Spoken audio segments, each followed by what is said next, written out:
todos vamos a orar. Señor Jesucristo, tú eres todopoderoso.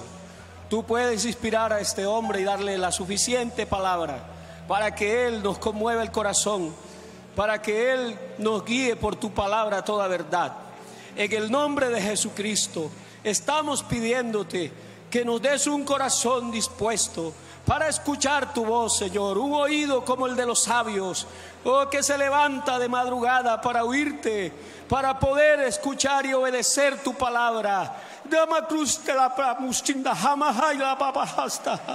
En el nombre de Jesucristo, inspíralo y que tu palabra corra y sea glorificada. En el nombre de Jesús, aleluya.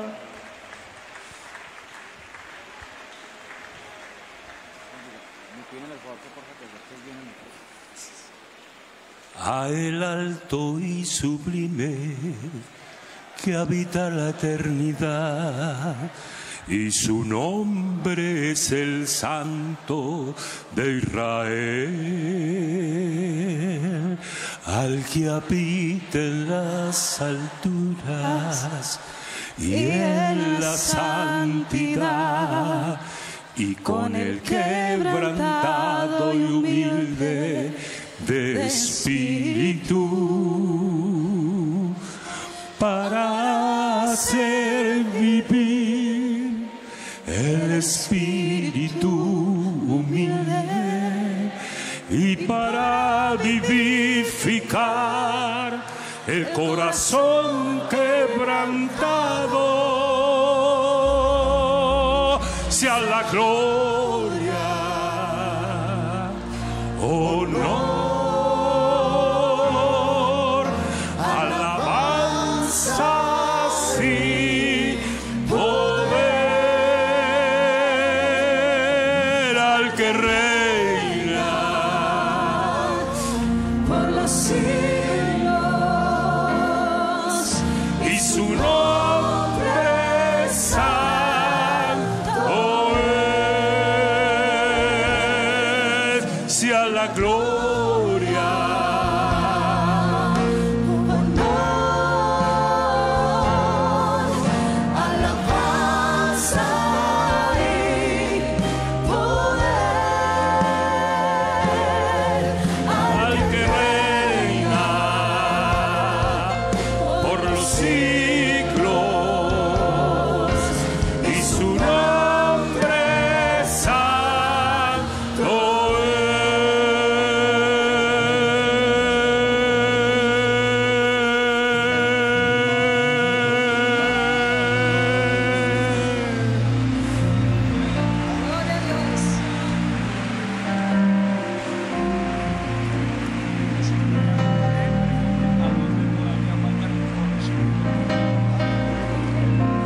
Bueno, gloria a Dios. Gracias. Gloria al Señor Jesús. Bueno, antes de leer la escritura, una pregunta. Queremos saber si ya todos los hermanos recibieron el pan y el vino. Creo que faltan algunos lugares. Faltan algunos lugares, ¿verdad? Por allá hay, arriba, mire, arriba. Bueno, vamos entonces a pedirle a los hermanos que por favor se desplacen hasta esos lugares, porque la idea es que todos participemos juntos. Efesios capítulo 4, versículo 8.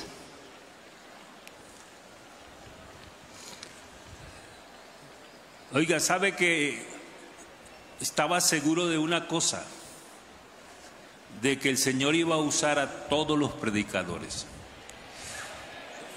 Y no sé si ustedes están de acuerdo conmigo en que el Señor ha dado una poderosa palabra.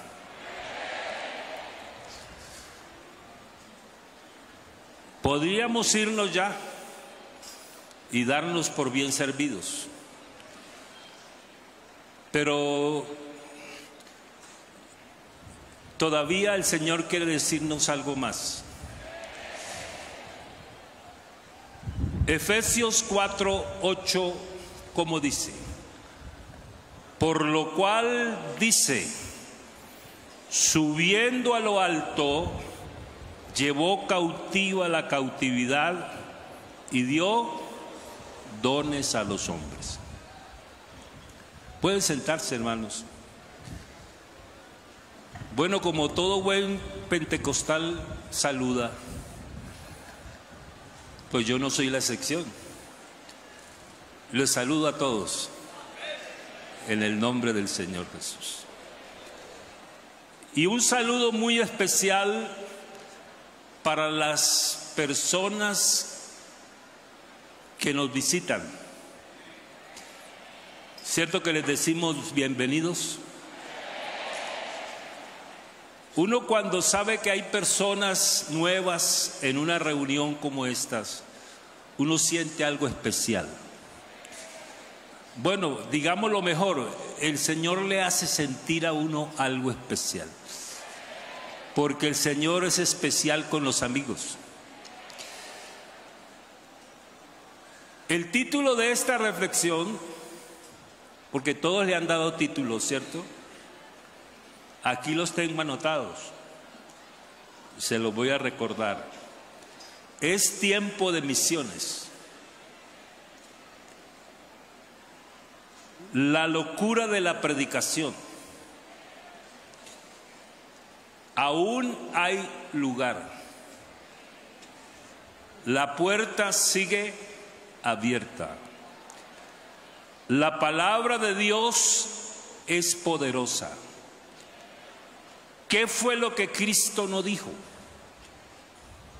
Una misión de amor y un oasis de vida y salvación.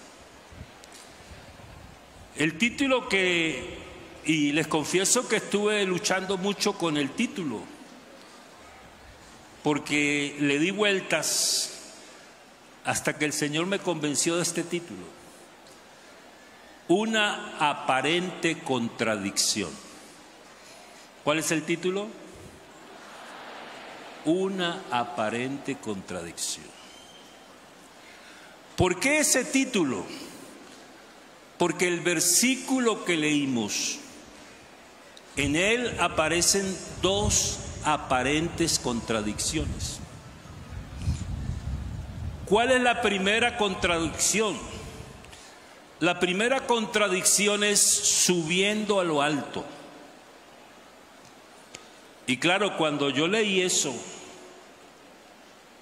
entonces dije, ¿cómo es que el Altísimo sube a lo alto? Parece contradictorio, ¿verdad? El Altísimo subiendo a lo alto. Y cuando reflexionaba sobre eso, recordé el pasaje de Isaías 6.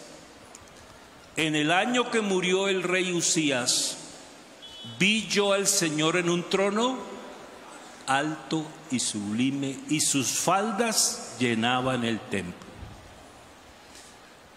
Recordé también la expresión de Isaías que dice, porque así dijo el alto y sublime, el que habita la eternidad,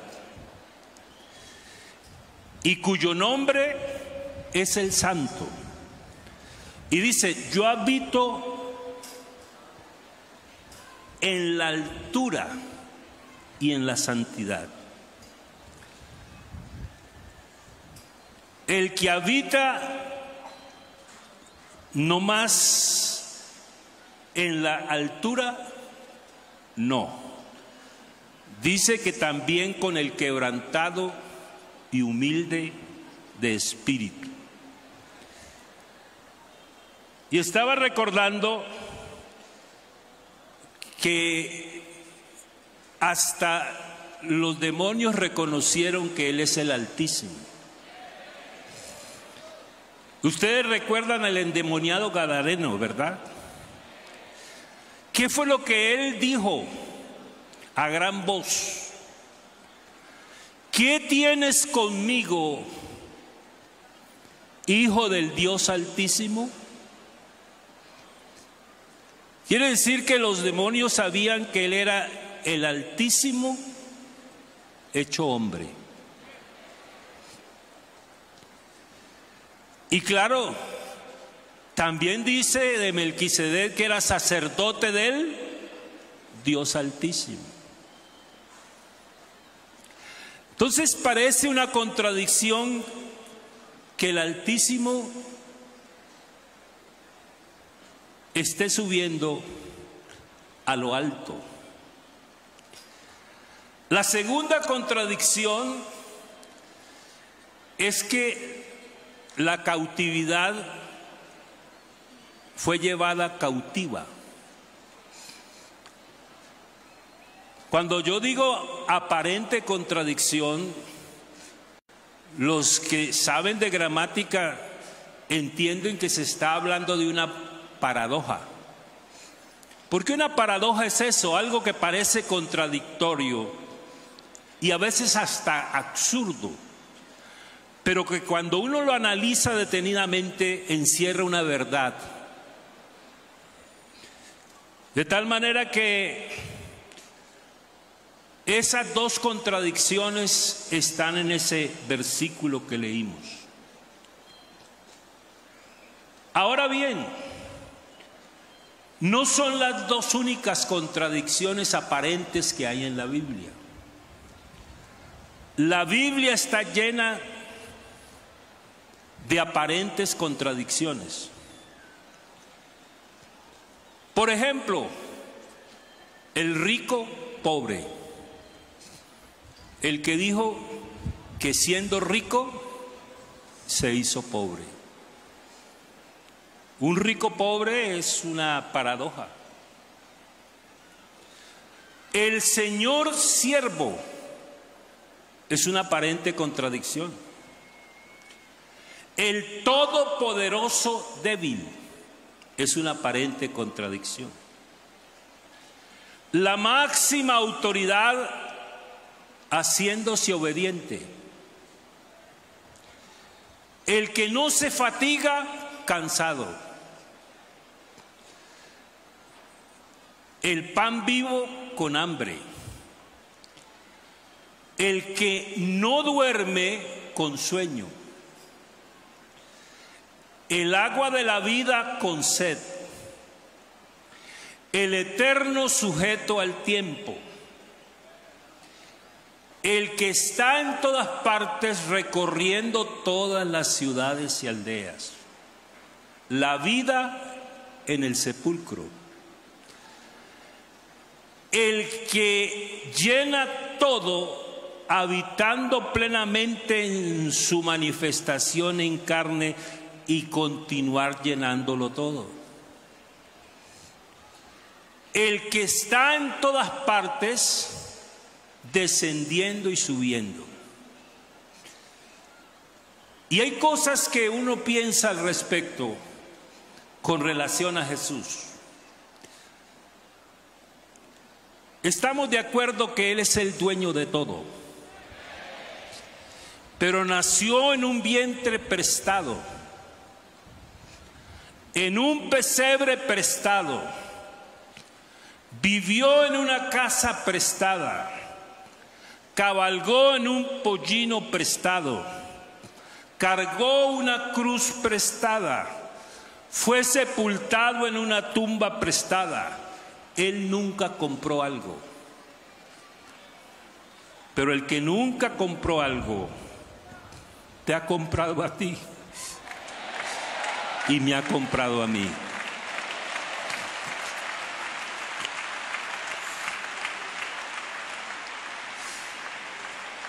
Son paradojas que se dan en el Señor. Y cuando yo leí este texto me sugirió algunas preguntas. Y una de las preguntas que me hice fue: ¿qué relación puede tener este texto con la ceremonia que vamos a tener esta tarde? Porque cuando me dijeron que me tocaba predicar,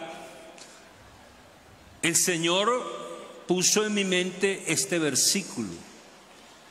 Pero luego me anunciaron que iba a haber una ceremonia de Santa Cena.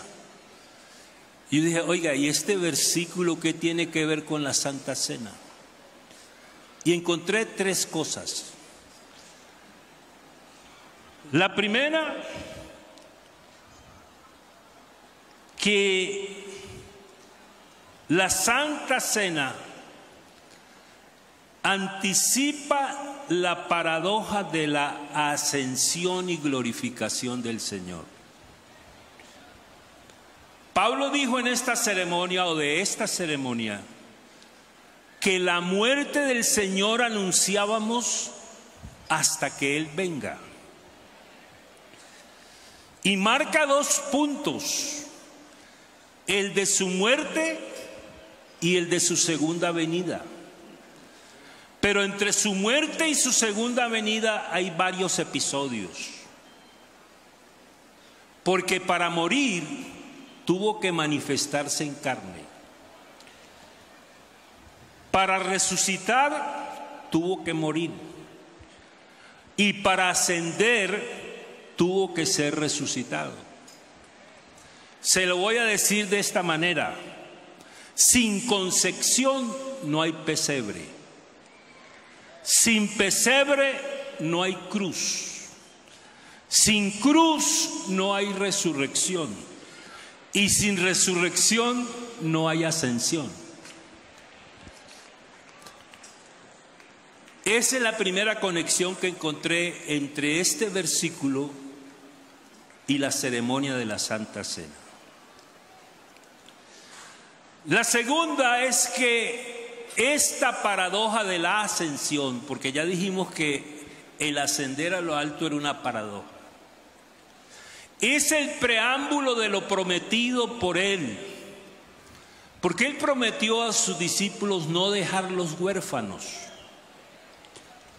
Y claro, la ascensión y glorificación del Señor precedió al derramamiento del Espíritu Santo.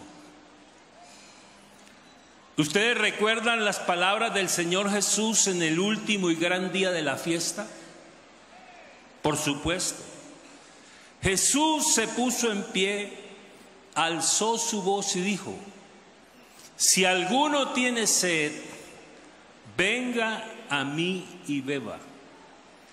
El que cree en mí, como dice la Escritura, de su interior correrán ríos de agua viva.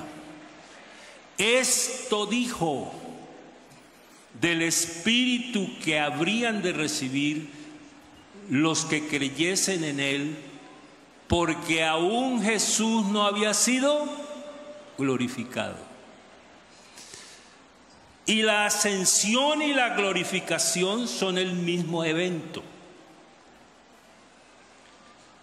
Entonces, sin ascensión no hay derramamiento del Espíritu Santo.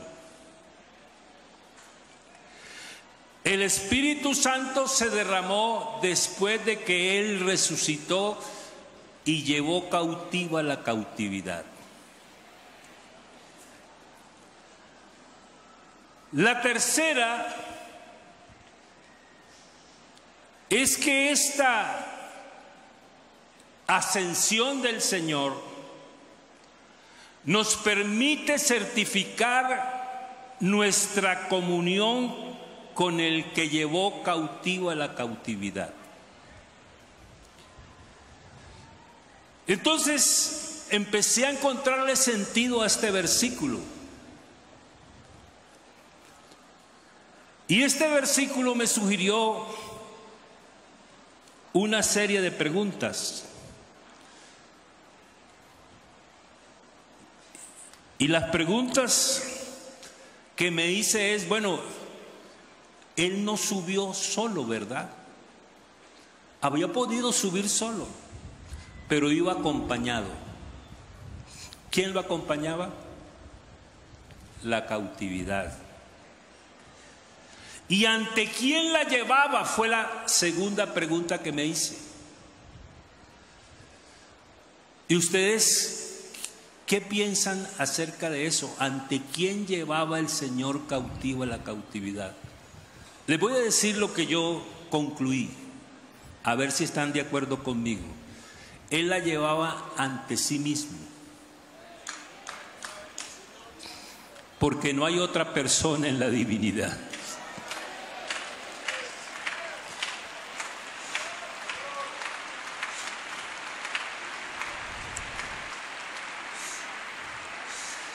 Es que Él está actuando como Dios manifestado en carne. Y sabe que yo me puse a pensar que es una manera de Él mostrar cómo había cumplido su misión. Y ahora el hermano citaba el versículo: ¿quién ha creído en nuestro anuncio y sobre quién se ha manifestado el brazo de Jehová? Y dice la Biblia que no se ha cortado la mano de Jehová para salvar. Entonces, el Señor quiere explicarnos que el brazo de Él es su manifestación en carne. Por eso habla de la diestra de Dios, y que se sentó a la diestra de la majestad en las alturas. ¿Y qué es lo que hace Él? Extiende su mano para rescatar al hombre, llevando cautivo a la cautividad, y luego se la coloca delante de sí mismo.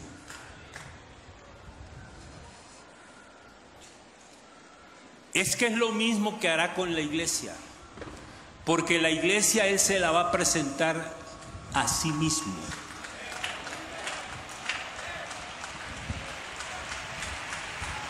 No se la va a presentar a otro. Entonces la cautividad la presenta Él ante sí mismo. ¿Y para qué llevó la cautiva la cautividad? Para proclamar la libertad de los cautivos. Él habló en su ministerio en Lucas 4, ¿recuerdan? Cuando leyó el pasaje de Isaías 61. Él dice, reclamando su misión profética, porque Él era profeta, rey y sacerdote, ¿verdad? Pero Él está reclamando su función profética y dice, me ha enviado a pregonar libertad a los cautivos, a poner en libertad a los oprimidos. De manera que llevar cautiva la cautividad tiene ese propósito. Y fíjese usted que en ese versículo que leímos, no solamente dice que subió y que llevó, dice que dio. Ahí hay tres verbos: subir, llevar y dar. Entonces, ¿qué fue lo que Él llevó cautivo? Es la otra pregunta. ¿O qué es lo que representa la cautividad? Encontré que la cautividad representa a un gigante que ningún hombre lo pudo enfrentar ni vencer. Y fíjense que cuando habla de la cautividad, él utiliza la figura de la personificación. Es decir, trata la cautividad como una persona que está llevando cautiva. Ahora dice que el pecado también lo asimila a una persona.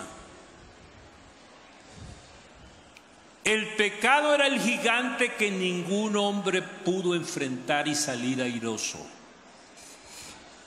Pero he aquí uno más grande.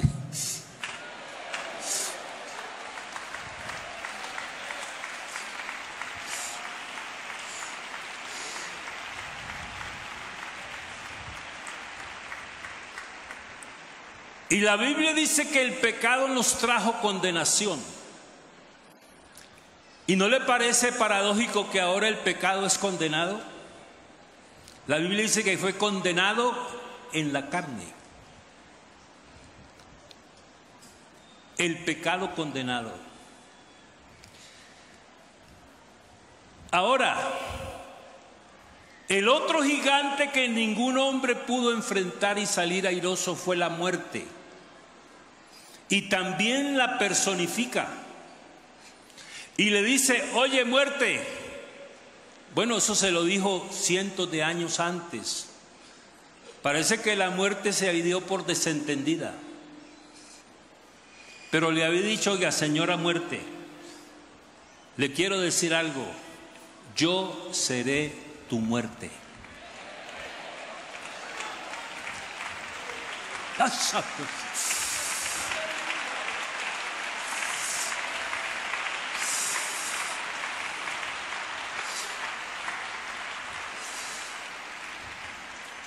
Esa es la cautividad, el pecado, la muerte y las huestes de maldad.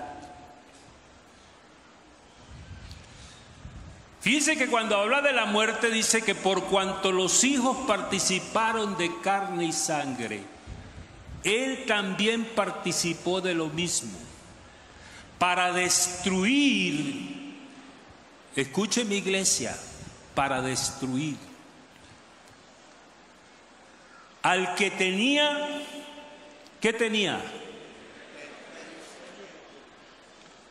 Esto es al diablo. Y librar ¿a quiénes? A los que por el temor a la muerte estaban sujetos a servidumbre. Entonces ahí están el pecado, la muerte y las huestes de maldad. Ustedes recuerdan ese versículo que dice que él despojó a los principados, a las potestades y que los exhibió públicamente. Y yo me pregunté, ¿y cuándo los exhibió públicamente? ¿Cuando llevó cautiva? Los generales de los ejércitos triunfadores llevaban ante el pueblo a todos sus prisioneros como un trofeo de guerra. Y aquí hay un rey. Aquí hay un rey que mostró a la muerte, al pecado y a los principados.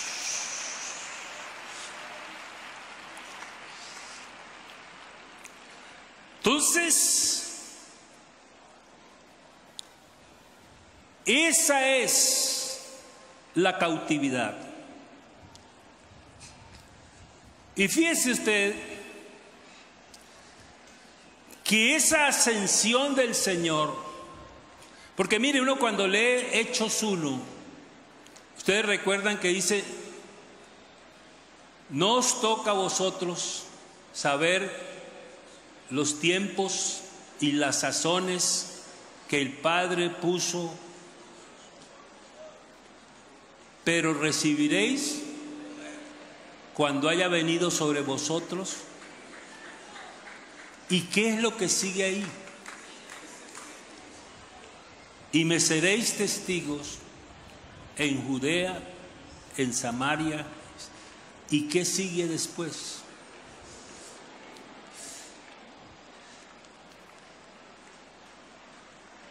Y habiendo dicho estas cosas, viéndolo ellos, fue alzado.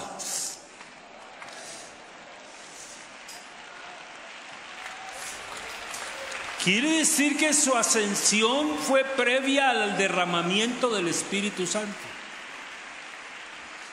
Él no derramó el Espíritu Santo antes de llevar cautivo a la cautividad, lo derramó después. Quiere decir que la ascensión es el preámbulo del derramamiento del Espíritu Santo.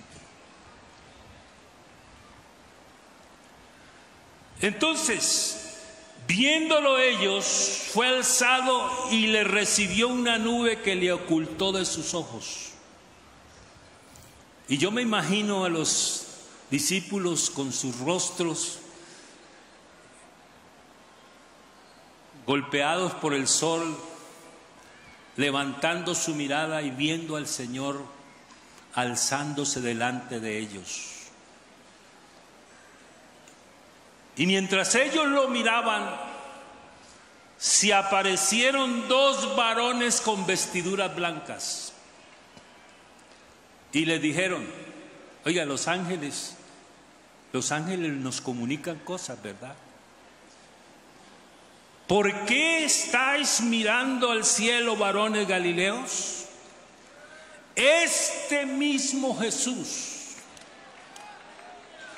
que ha sido tomado de vosotros al cielo, así vendrá como le habéis visto ir al cielo.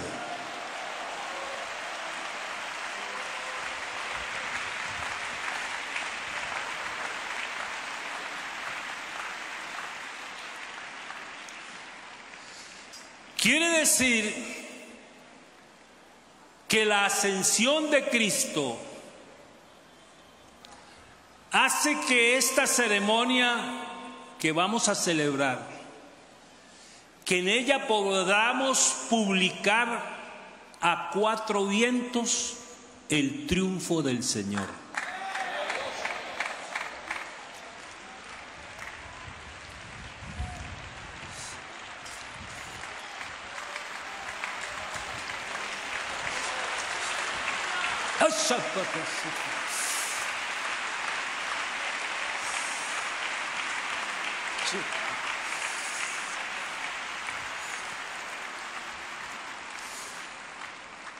Por eso esa imagen de cautivar la cautividad es poderosa, porque Cristo venció de manera absoluta. Yo le escuché a uno de los maestros de la iglesia que el diablo, pobre diablo, pensaba que llevaba a Cristo a la cruz del Calvario para propinarle una derrota. Y era al revés. Jesucristo llevaba al diablo a la cruz para propinarle la más grande derrota. ¡Asa!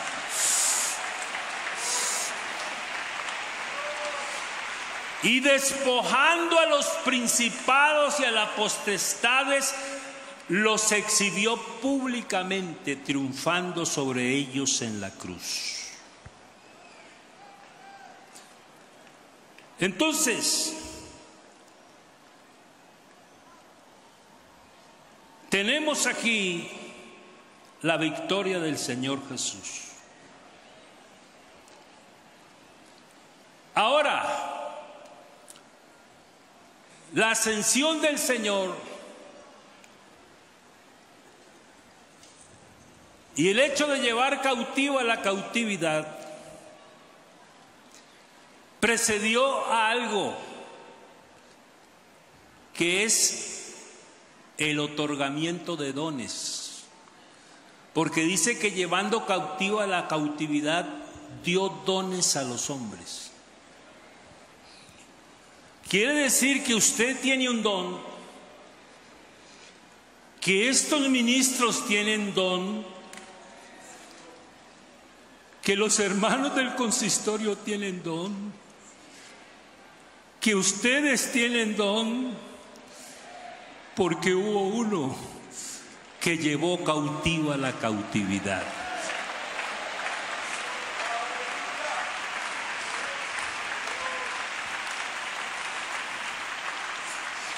Quiere decir que llevar cautiva la cautividad no solamente es una expresión de triunfo, es una expresión de gracia. Porque los dones son una expresión de la gracia de Dios. Porque toda buena dádiva, oiga, esa expresión todo suena absoluta, ¿sí? Y todo don perfecto, ¿qué dice la Biblia? Desciende. Está hablando del Altísimo, ¿cierto? Desciende de lo alto.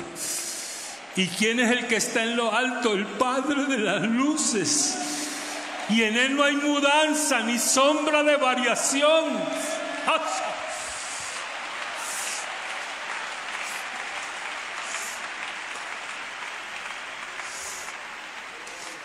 Pero lo bonito de estos dones es que no son medallas para uno lucirlas, son toallas de servicio, porque los dones son para servir.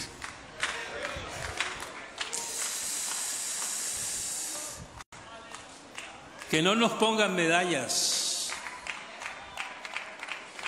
que nos den toallas.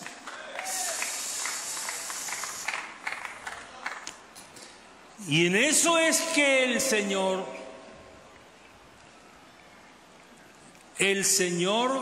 se glorifica. Porque cada uno según el don que ha recibido, ¿qué dice? Ministrelo a quién? Como buenos. Y si dice buenos, quiere decir que hay regulares. Y hay otros. No digo, pero usted se lo imagina.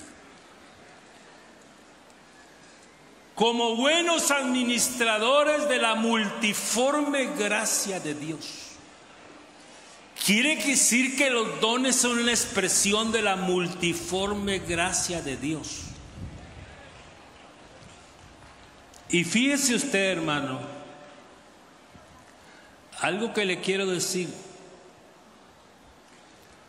y añadir a esta reflexión,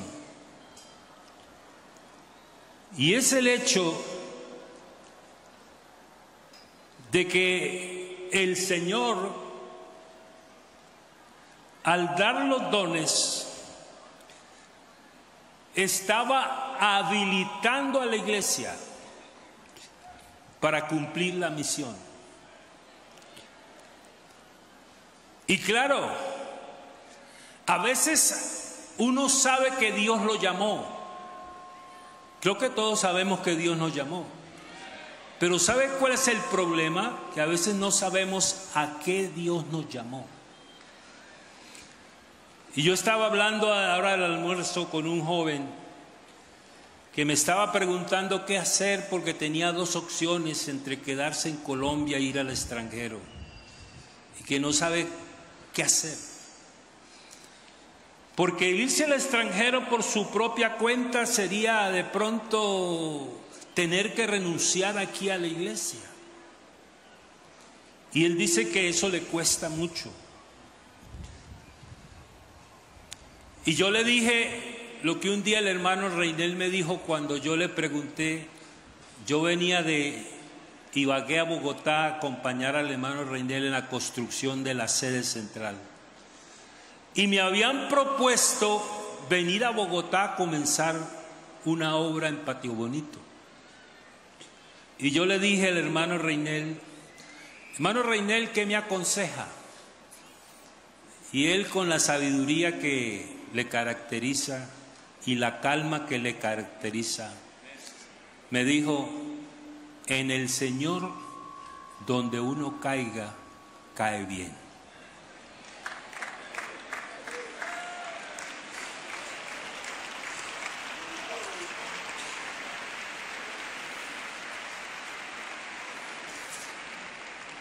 Entonces yo le decía a ese joven esas palabras, pero le dije, además usted tiene que definir a qué lo llamó Dios.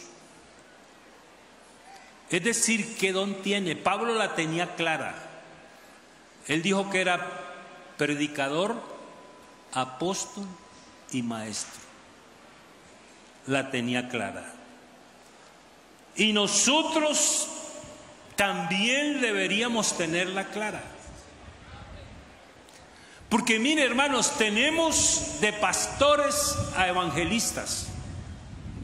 Y ellos ganan la gente, pero no la retienen. Y entonces decimos, es un mal pastor. No, no es mal pastor. Es que es un evangelista. Entonces, él no solamente triunfó, él dio dones a los hombres.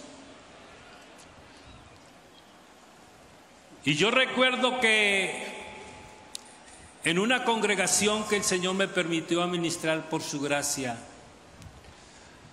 duramos como unos 6 meses con un tema: descubre tu ministerio. Porque déjeme decirle que a veces los creyentes no saben qué don tienen. Y el pastor tampoco lo sabe. Y a veces coloca de maestros a los que no tienen el don. Y vienen los problemas. ¿Y quién es el culpable? ¿El maestro o el que lo puso de maestro, pasando por alto que no tiene el don? Entonces,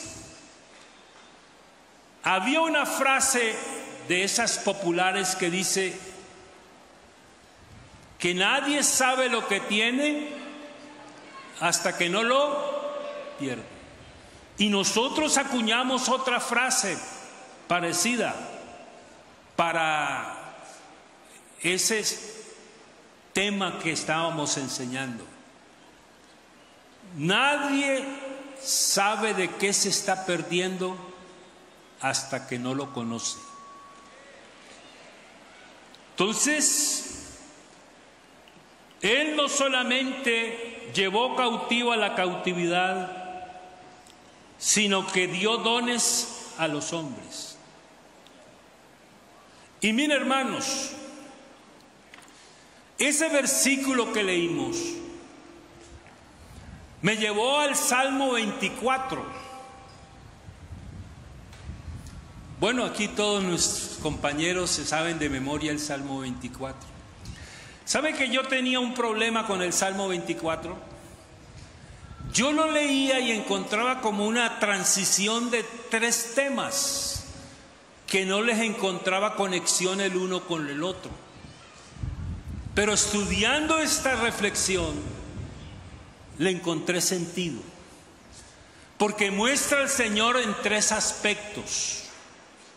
Aspecto número 1, como el creador. De Jehová es la tierra, su plenitud, el mundo y los que en él habitan, porque él, creador. Y hace la transición y ahora lo muestra como el redentor. ¿Quién subirá al monte de Jehová? ¿Y quién estará en su lugar santo? El limpio de manos y puro de corazón, el que no ha elevado su alma a cosas vanas, ni jurado con engaño. Tal es la generación de los que le buscan, de los que buscan su rostro, oh Dios de Jacob.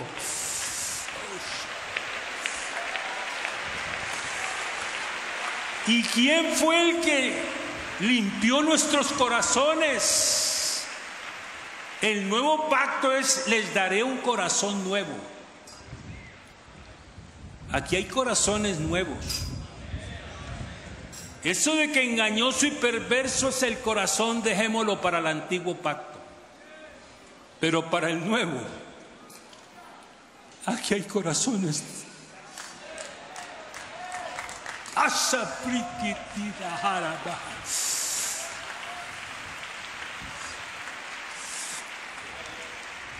Os daré un corazón nuevo y pondré espíritu nuevo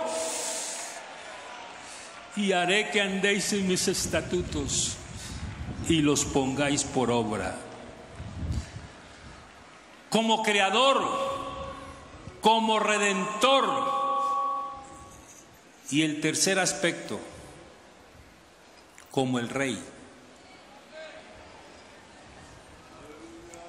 No son tres dioses, es un creador, es un redentor, es un rey.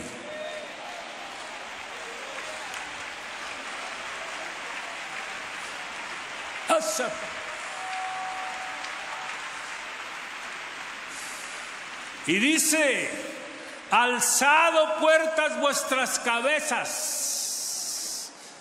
¿Sabe cuáles son las cabezas de las puertas? Los dinteles.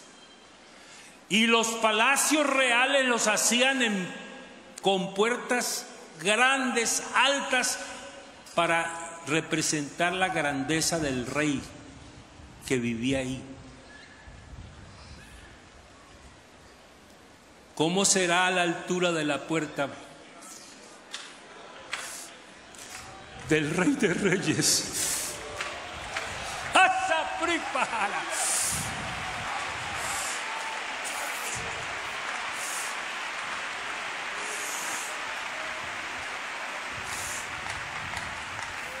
Alzado puertas vuestras cabezas y alzaos vosotros puertas eternas. ¿Sabe que yo me puse a pensar, qué quiere decir eso? ¿Será que habla de nuestros corazones como con la invitación a que le dejemos entrar al Rey? ¿O habla de la entrada del Señor a Jerusalén? Pero déjeme decirle lo que pienso. Está hablando de su ascensión.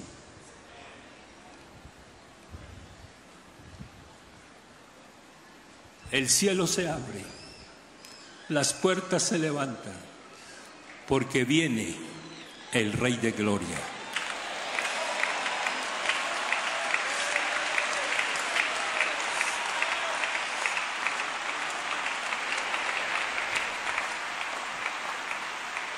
Entrará el Rey de Gloria. ¿Y quién es este Rey de Gloria? Esta iglesia sabe. Esta iglesia sabe. Esta iglesia sabe quién es el Rey de Gloria.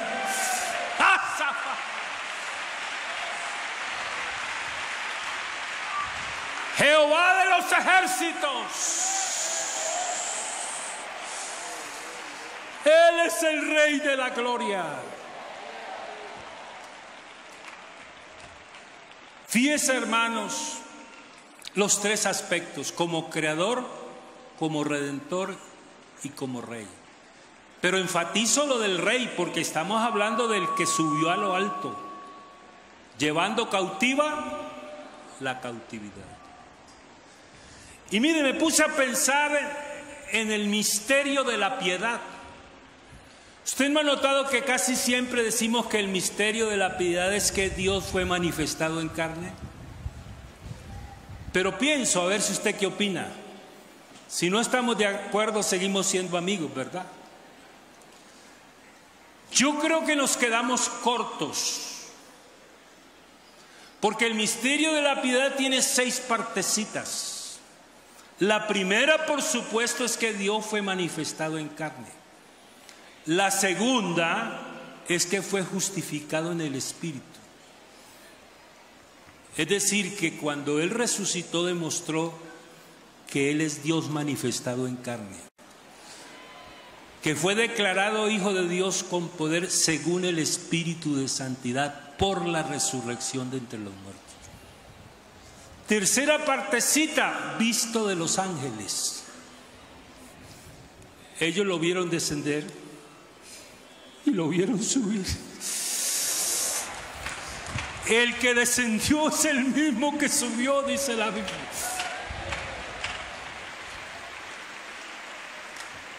Predicado a los gentiles, misterio de la piedad. Creído en el mundo, misterio de la piedad. Y mire cómo cierra: recibido arriba en gloria.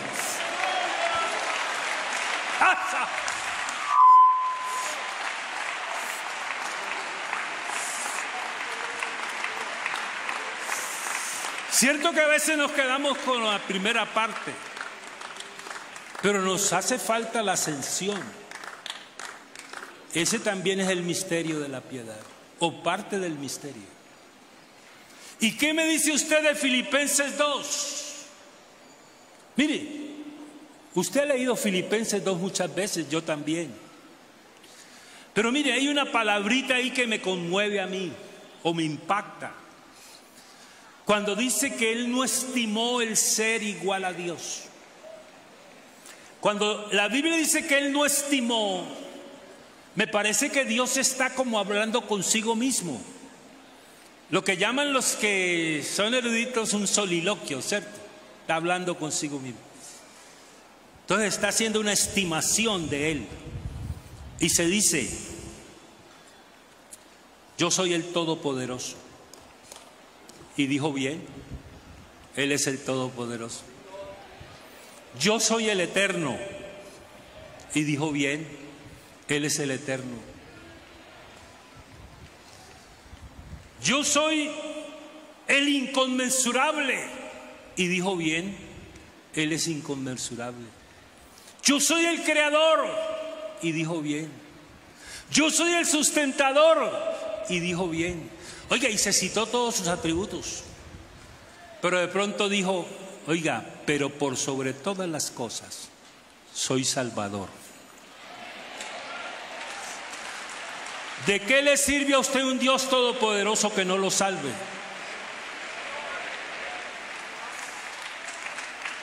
O un Dios que está en todas partes que no lo salve. Y dijo: y por eso es que llevo el nombre que llevo. Porque Jesús quiere decir Jehová, salvación nuestra.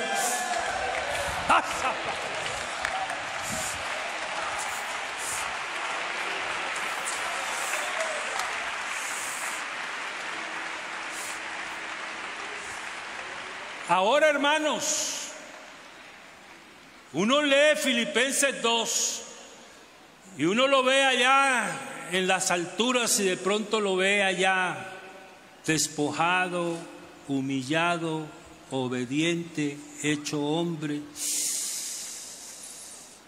Pero de pronto hay una transición, un cambio. Y cuando termina de hablar de su humillación, dice: por lo cual. Y me gusta esa palabra, por lo cual. Dios también le exaltó hasta lo sumo y le dio un nombre que es sobre todo nombre.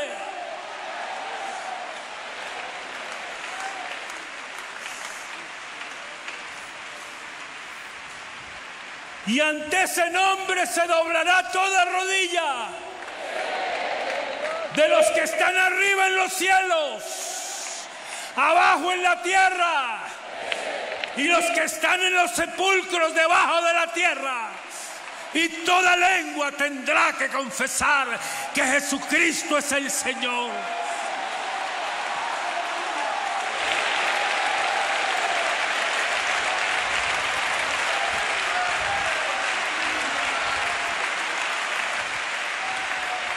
Asapahara.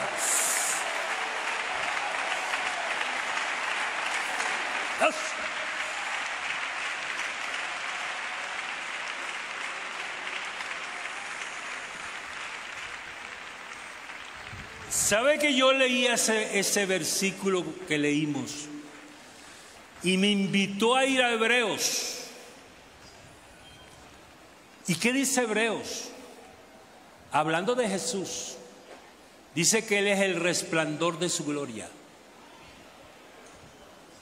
Él no es un espejo del Señor. Él no es un espejo de Dios. Él es Dios. en esencia. Es la imagen misma de su sustancia. Nos habla de la divinidad de Cristo. No estamos hablando de alguien que representa a Dios, estamos hablando de Dios mismo. Es la manifestación visible e incomprensible de la gloria de Dios.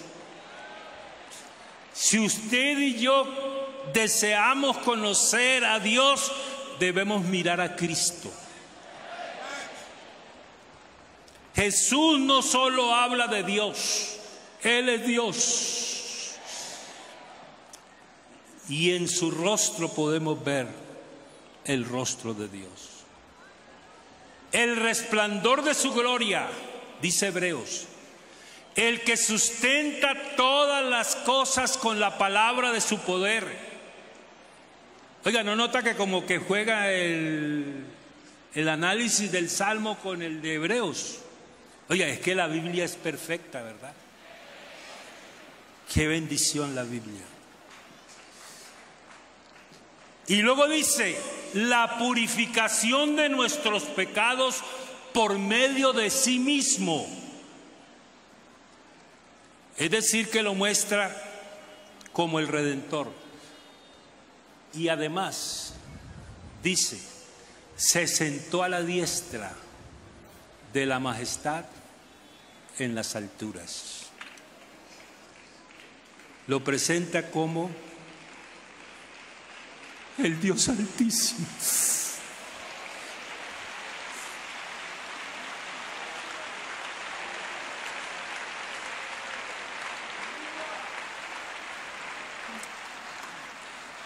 Entonces, hermanos,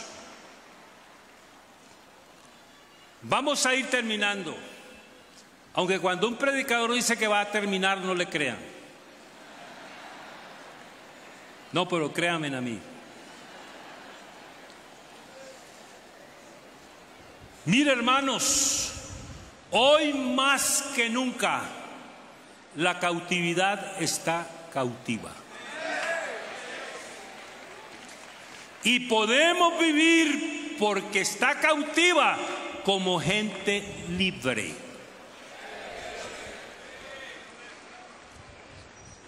¿Sabe que en un campamento yo acompañé a un maestro de la iglesia al campamento? Y usted sabe cómo son los maestros, les gusta hacer participar a la gente, y hizo grupos, hizo mesas. Digo, vamos a definir la libertad. Hizo grupos de trabajo, la libertad. ¿Qué es la libertad? ¿Qué es la libertad? Buena pregunta, ¿cierto? Que a veces la ponen a uno como difícil. ¿Qué es la libertad?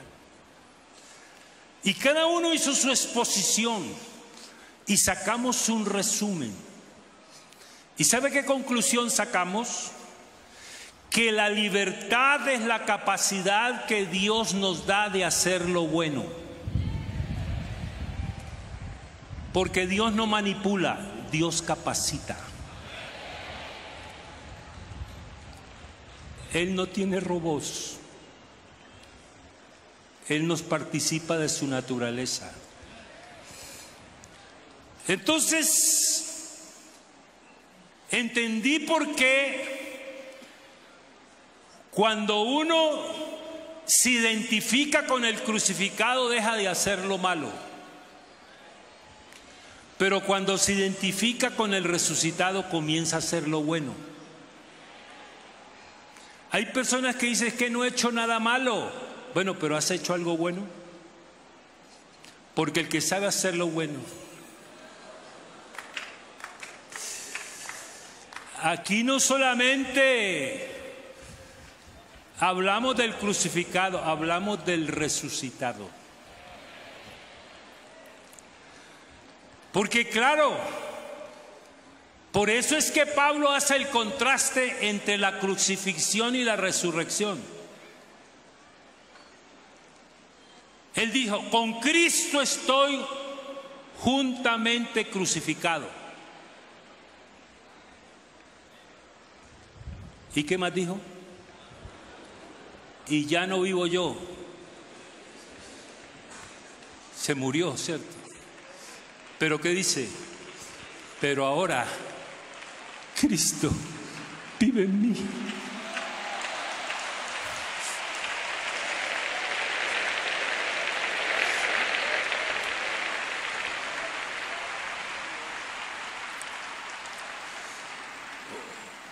Hoy más que nunca, la cautividad está cautiva y reconocemos el señorío de Cristo. Hoy más que nunca, la cautividad está cautiva y podemos ver la gloria de Dios en Cristo. Hoy más que nunca, la cautividad está cautiva y reconocemos el nuevo nacimiento y el perdón de nuestros pecados. Hoy más que nunca, oiga, ¿será que la cautividad está cautiva? ¿Qué dicen ustedes? Sí, está cautiva. Pero yo me hice una pregunta, ¿por qué si la cautividad está cautiva, por qué algunos están cautivos? ¿Cierto que uno se hace esa pregunta? ¿Cómo es posible que la cautividad esté cautiva y todavía haya gente cautiva? ¿Sabe qué me respondí yo? Es que hay 4 clases de cautivos. Cautivos número 1, los que no saben que el Señor llevó cautivo a la cautividad. Pero ustedes se lo van a dar a conocer, ¿cierto? En sus países. Que el Señor llevó cautiva la cautividad, subiendo a lo alto. El primer grupo es ese. Segundo grupo, los que no creen que Él llevó cautiva la cautividad. Porque se les informa, se les dice, se les predica, pero no lo creen.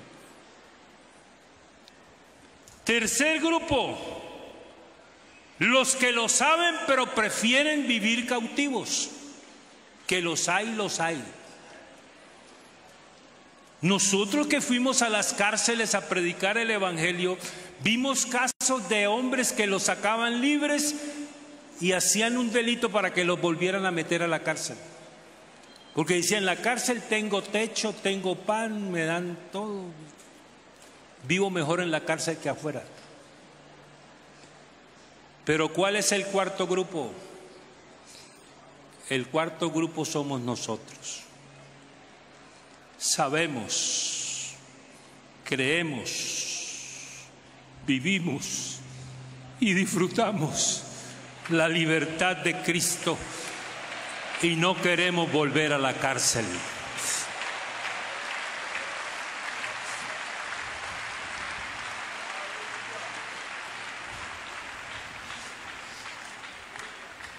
Entonces ahora como que entendemos la importancia de estas contradicciones, ¿verdad? Dicen que esas aparentes contradicciones juegan a nuestro favor. Y fíjese usted que somos luz, pero no tenemos luz propia. ¿Cómo es que somos luz sin tener luz propia? Es que nosotros somos como la luna. La luna no tiene luz propia, pero la luna refleja la luz del sol. Y usted y yo reflejamos la luz del sol de justicia.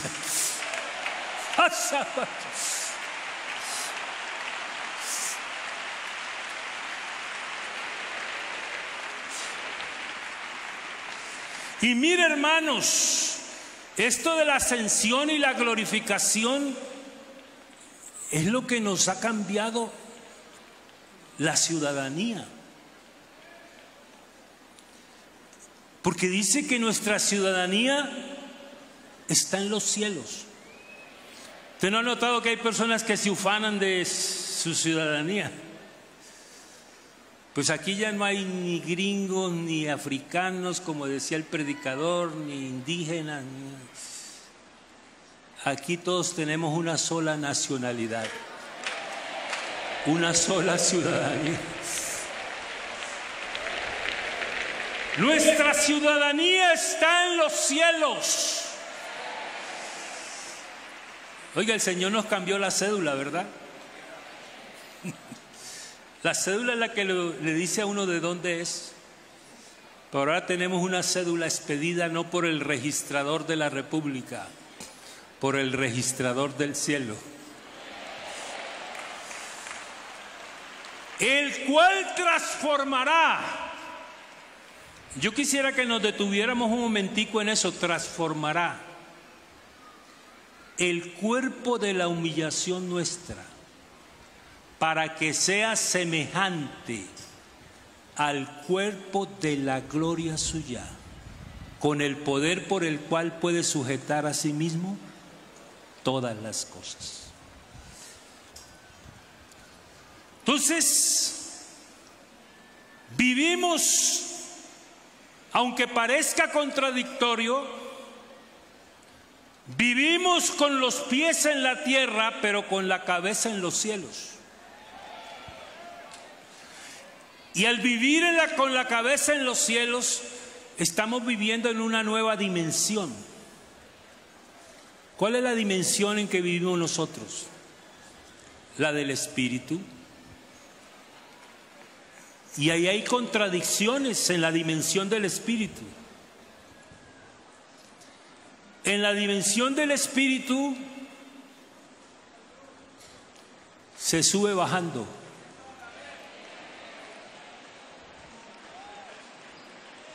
En la dimensión del Espíritu se gana perdiendo.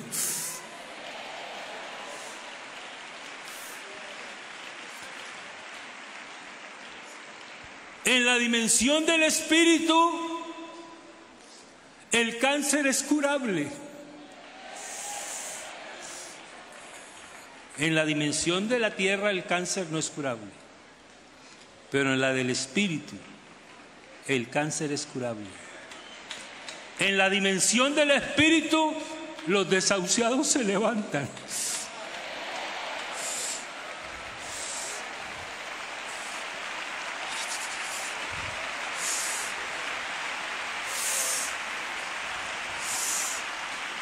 ¿No le parece como contradictorio todo lo que sucede en la dimensión del Espíritu? En la dimensión del Espíritu los cojos andan. Oiga, los mudos hablan,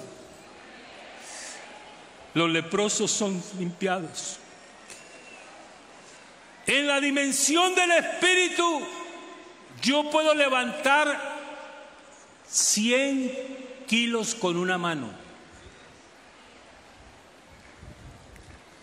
Y usted dirá, pero ¿cómo hace el hermano Fernando para levantar 100 kilos con una mano?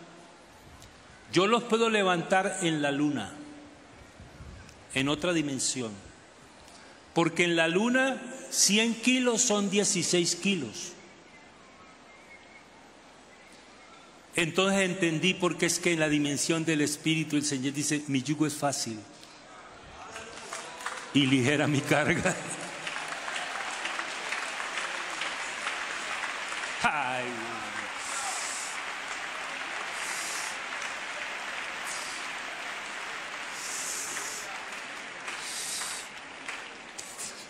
Hermanos, por eso es que la Biblia dice, andad en el Espíritu.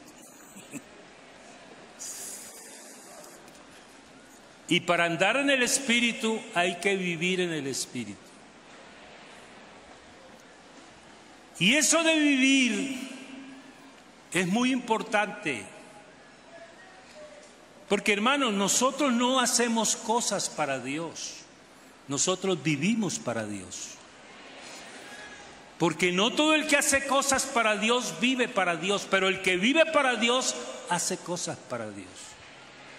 Y el ministerio no es lo que nosotros hacemos, es lo que Dios hace a través de nosotros. Yo le decía al hermano David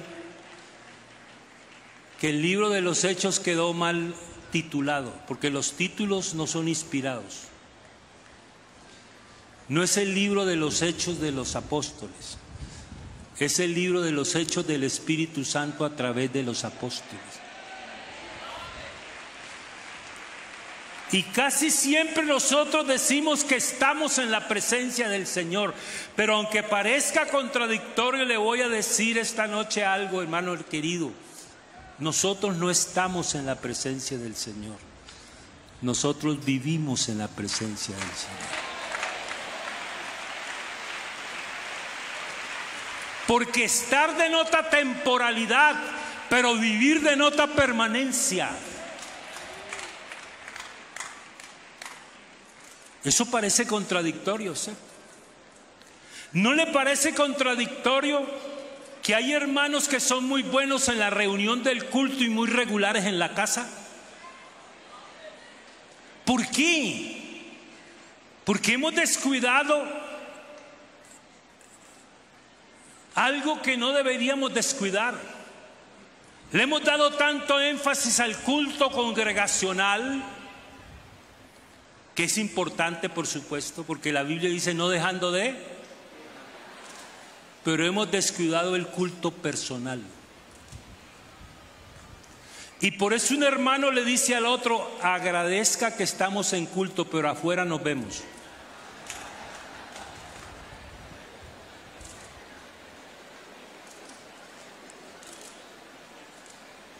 Entonces, hermanos, hemos descuidado el culto personal.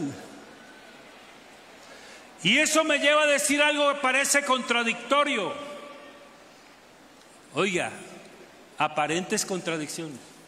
El éxito de un evento como este no lo vamos a medir aquí. Lo vamos a medir cuando usted salga de aquí.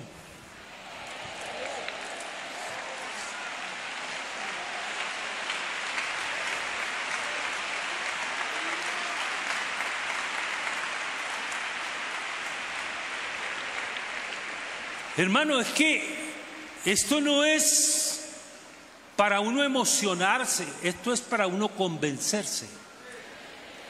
Porque el Espíritu Santo no vino a emocionarnos, fue a convencernos. Porque la emoción no produce convicción, pero la convicción produce emoción. Yo no quiero que usted se me emocione esta noche, sino que usted salga convencido esta noche.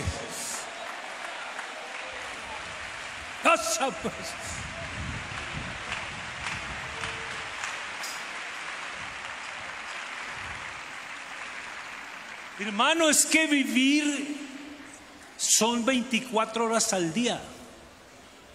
El culto congregacional dura 2 horas o 3 horas.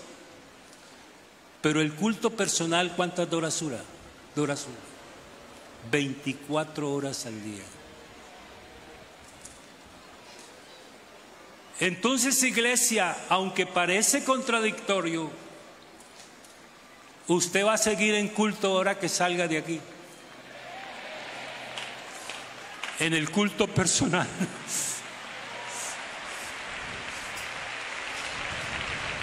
Que presentéis vuestros cuerpos en sacrificio vivo y santo, agradable a Dios, que es vuestro culto racional.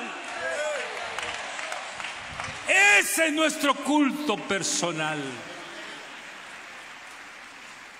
Bendito sea. Oye, hermanos, eso era todo lo que les quería decir.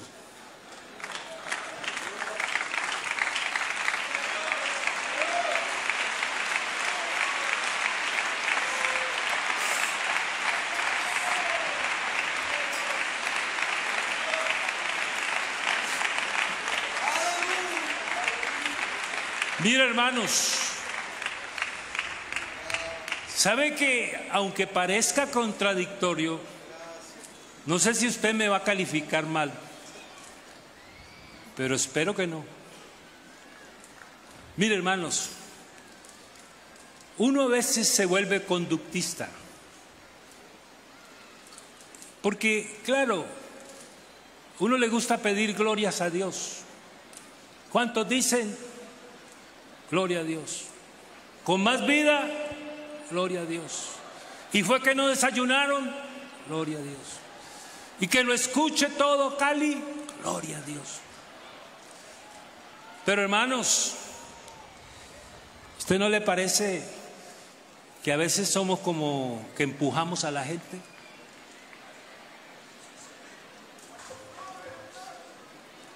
Y le decimos, póngase en pie, levante su mano, cierre sus ojos y repita conmigo.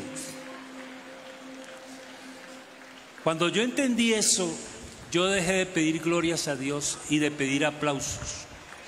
Me gusta más presentar al Altísimo. Y que cuando la gente esté delante del Altísimo, sienta aplaudirlo y darle la gloria.